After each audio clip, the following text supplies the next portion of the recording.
Congressman, Donald Trump ran on this fundamental lie in his campaign that he was going to have a great economy in his presidency and maybe a little bit of chaos. But what we've seen is a manufactured recession by Donald Trump and more chaos and incompetence than we've ever seen out of any administration, creating instability across the country. And we see some of that in your district and in New York City, where Donald Trump is canceling offshore wind projects that are having a tremendous impact on your constituents. Can you speak to not just the economic, but environmental uncertainty being created by the cancellation of these projects?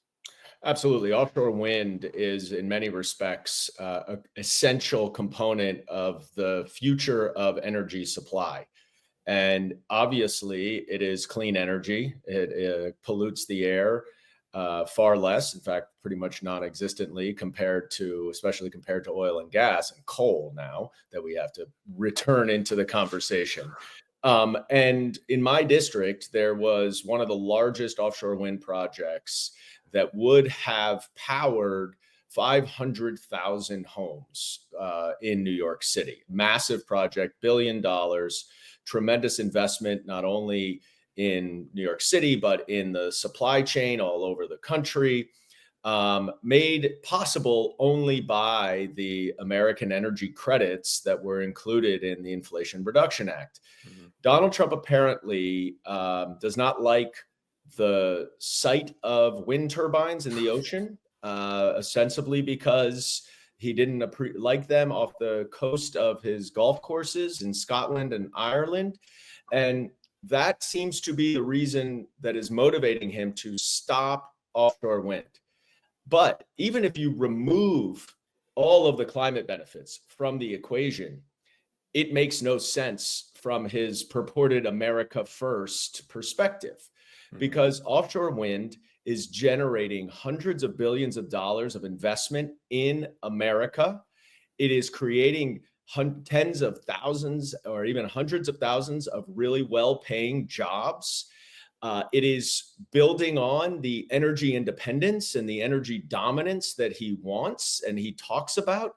And it is a national security benefit because we're not relying on OPEC to establish oil prices, even if we were able to produce enough oil and gas to power our whole country. We're still dependent on other countries for that. So it, of course, doesn't make any sense from the perspective of those of us who are very concerned about the climate and the impact it's having. But it doesn't even make sense for Donald Trump's own America First theory of onshoring manufacturing. No, it doesn't. And, you talk about coal, it makes me laugh. I remember when Trump was talking about bringing back great big, beautiful coal. And the reason he cited specifically, the only reason really, was that you could drop a bomb on coal and it would still work. So I guess that is the pretense that we're operating under when we're making decisions about our energy supply. But this is It's not funny, the. Jack, like you just made me think. We often talk about how Donald Trump wants to take us, and the Republicans want to take us back to the 1950s, Mhm. both in terms of our climate regulations, in terms of our societal and cultural equality, and traditional quote unquote families and all this stuff. But in some respects, he's really like a caveman. And the idea that, oh, coal is good because you could drop a bomb on it and it's okay, is so buffoonish and infantile that it's hard to believe that that's what we're talking about. Well, this is something that I've talked about so much in how Republicans and really, kind of conservatives at large approach policymaking in government and in their personal individual politics of grievance, which is I always say, remember in like second grade when you were learning something in math and science, and your teacher would say, well, do you think it's the thing that seems really obvious or the thing that wouldn't make as much sense? And you would think as a child, well, it's the thing that seems most obvious because that makes sense. But it wasn't, because things are more complicated than that. And it seems to be the thing that Donald Trump can't get past, that things are more complicated than just slogans. or what they look like on the surface. We really can't get past that with him. But what he certainly will, focus on and really lock in on is however he can serve his billionaire buddies. That's when he'll really focus up. And we saw one of the scariest examples of that in a recent story detailing how Donald Trump is pushing countries facing tariffs to adopt Elon Musk's Starlink. I guess as part of the agreement we're going to make to end his trade wars.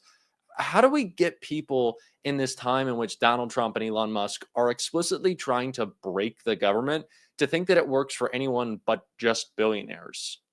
It's incredible, and this comes on the heels of Donald Trump's stablecoin crypto company Hmm. making a deal for $2 billion with United Arab Emirates that is going to generate tens to hundreds of millions of dollars in personal profit for Donald Trump. Yep. It is such a blatant violation of the emoluments clause in the Constitution. And the grifting and corruption is no longer under the surface. It is now just out in the open. And the reporting that Donald Trump is using these, as you say, manufactured trade wars that are based also on a completely false premise. The Hmm. rationale for what that he uses economically makes no sense. He just simply doesn't understand what trade deficits are. And he somehow thinks that they're bad when, in many respects, they are what has created the incredible economy that we have. And now, in order to resolve these quote trade wars that he's created, the reporting is that he's insisting that these countries take contracts or give contracts to Elon Musk's company. And Elon Musk, who of course put nearly $300 million into Donald Trump's campaign to help propel him to win. And now Donald Trump is using the White House as an advertisement for Tesla, a blatant violation of the law. And he's now using his official power in negotiating trade wars to benefit his benefactor, Elon Musk. It is egregious, egregious corruption. And it is so consistent with what this reconciliation bill, what everything that the Republicans are trying to do, which is essentially to gut programs that help working Americans, that help average Americans who sometimes, need a little boost or need a little help because of an emergency, and rely on government programs just as a bottom safety net, trying to take those away, not to reduce the deficit or to reinvest the money in the economy in any way. No, it is to cut taxes for himself, Elon Musk, and their billionaire buddies. And so the answer to your question is there is no way to interpret this administration as being anything but the billionaires' government and totally focused on the billionaires. And that's why we talk about an oligarchy. This is what Mhm. Vladimir Putin did. He corralled power, and then he was able to essentially give away hundreds of millions and billions of dollars to a few people so that they would support him and he could hold his power while he continued to grift and engage in corruption and usurp all government power. That is the playbook that Donald Trump is using. And they're being very clear with it. They've been so explicit. The quote I always come back to is Russ Vought saying that he wants federal workers to feel traumatized when they come to work. And that's how they want really everyone in America to feel about our government. How do we continue to make the case that we're not just fighting back against Donald Trump, but we're fighting to make government work and that government can still work? Donald Trump's lies about Social Security and Medicaid aren't true. These are programs that have created the most prosperous country in the world, and we need to fight for them, and we will grow them to make sure that the richest country in the world can enjoy the spoils of being the richest country in the world, that everyone can live with dignity. How do we make that case right now in a time where government is just so just so upsetting to look at? Yeah. I increasingly think that too many people view our economy as an either or situation. Hmm. Either it benefits the billionaires and the super wealthy, or it supports the underserved and lower and middle classes. I sincerely believe good government can support everybody and Yeah. can lift everybody up. And part of that is, yes, you have to spend money, but we do need to spend money much more thoughtfully and effectively, because there are many programs, childcare is one I use all the time, that have proven to actually have a net benefit for the economy for every dollar that you spend. So if the Hmm. government is subsidizing childcare through Head Start, another program Donald Trump is taking away, or other childcare programs, it helps the economy because 5 million women fall out of the workplace every year because of childcare. And Hmm. so if they are able to stay in the workplace to continue to build their careers, that overall benefits everybody. And so what we have to be thinking about are what, not just spending as much as we possibly can, because we do have a deficit problem, but we have to have targeted spending, and we have to use government to incentivize growth and development that helps everybody.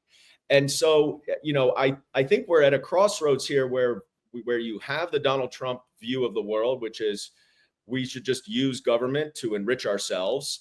And then you have some others on the far left of the Democratic Party that believe that in order to even things out, you have to bring down the top, where rather than lift up the bottom as we lift everybody up. And I think that it's really important for us in the Democratic Party to start talking about how we are the party of growth and innovation. We are the party that wants to lift everyone up. We are the party that wants to provide access to the American dream for everyone, and stop getting into this battle of either billionaires or the super poor. It doesn't have to be that way.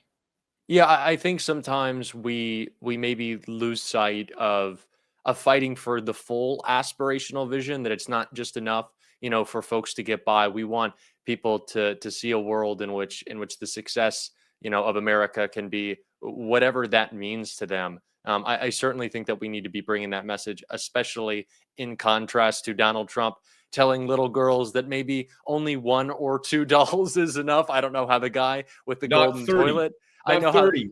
the guy with the golden toilet is embracing an anti-consumption lifestyle. This is the place that we've gotten to, but we got to call it out. Thank you so much for doing so, Congressman, and I appreciate you coming on the show. Thanks so much for having me, Jack.